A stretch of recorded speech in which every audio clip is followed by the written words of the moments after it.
जय सिया राम।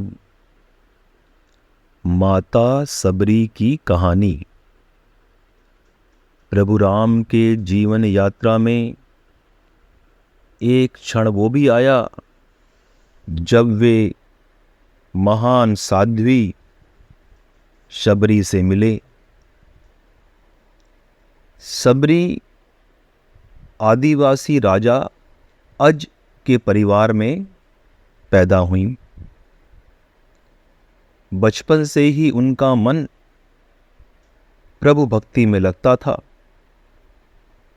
माता पिता ने जब लड़की बड़ी हुई तो उसके विवाह की चिंता की, परंतु सबरी ने बताया कि वह संसार के मोह माया को छोड़कर प्रभु भक्ति में अपना वक्त बिताना चाहती है।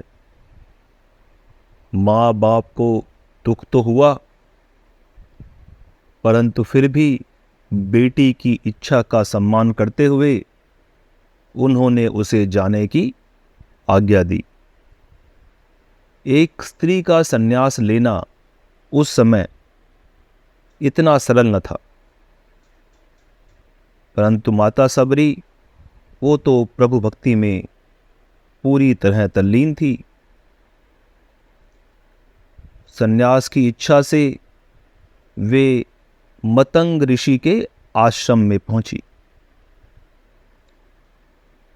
आदिवासी होने के कारण कुछ लोगों ने उसे निम्न जाति का माना, परंतु मतंग ऋषि जो कि भगवत प्रेम में पूरी तरह तल्लीन थे, उन्हें समझ आ गया था कि व्यक्ति का जन्म उसका छोटा बड़ा होना निर्धारित नहीं करता, उसके कर्म ही उसे छोटा या बड़ा करते हैं। उन्होंने शबरी को अपने आश्रम में जगह दी। समय के साथ साथ शबरी मतंग ऋषि के आश्रम में सेवा भाव से कुछ काम करती और समय पड़ने पर ऋषि माता सबरी को कुछ ज्ञान देते। एक समय आया जब मतंग ऋषि ने कहा कि बेटी, मेरे शरीर छोड़ने का समय आ गया है, अब मैं दूसरे लोक को जाता हूँ। सबरी ने कहा, गुरुदेव, आपके बिना इस संसार में मुझे क्या करना है, मैं भी आपके साथ ही यह देह त्याग दूंगी। मतंग ऋषि ने कहा, तुम्हें अभी इस जीवन में एक कार्य और करना है, तुम्हें भगवान राम की सेवा का अवसर मिलेगा।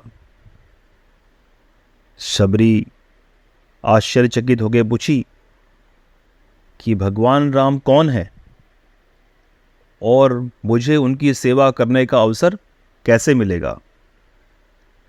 ऋषि बोले कि वे इस धरती पर बुरी शक्तियों का नाश करने के लिए अवतरित हुए हैं।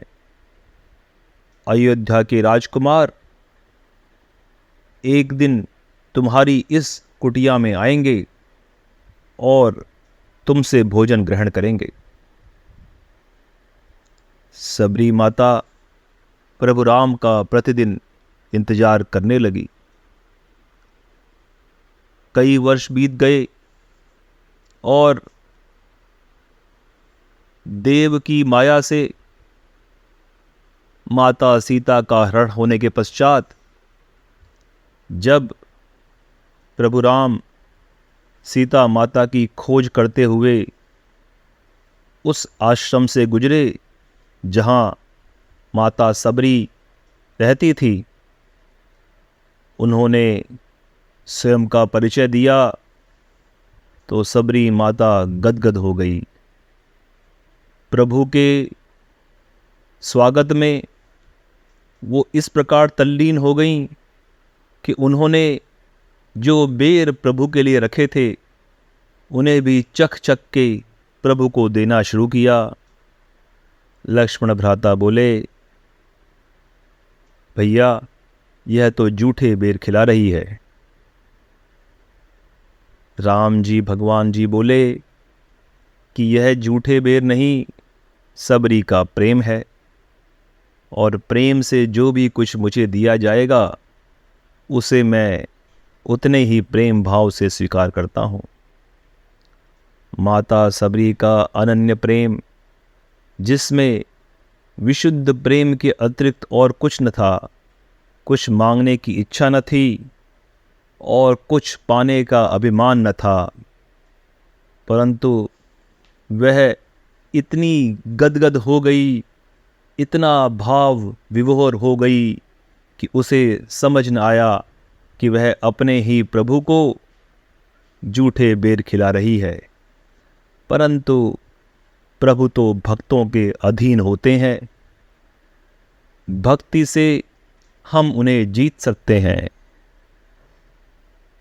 गरीब व्यक्ति हो, जाति के दुष्कर्म से बंधा हुआ न हो, भगवान उस तक जरूर पहुँचते हैं।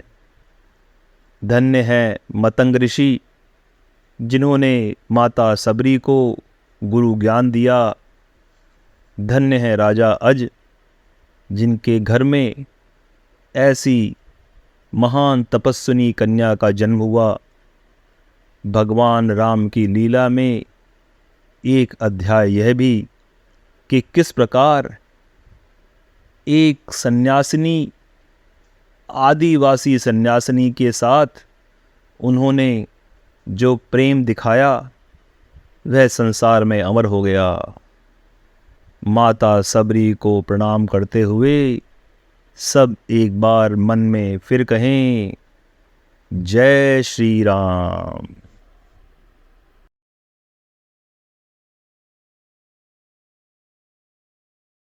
चारों वेदों, 10 उपनिषदों के ज्ञाता, महान ब्रह्मनिष्ठ तथा स्वयं ब्रह्मवेद के रचनाकार राकेश प्रसाद पुरोहित जी द्वारा वाचन किया गया यह वृतांत केवल सत्य के विभिन्न रूपों का दर्शन है।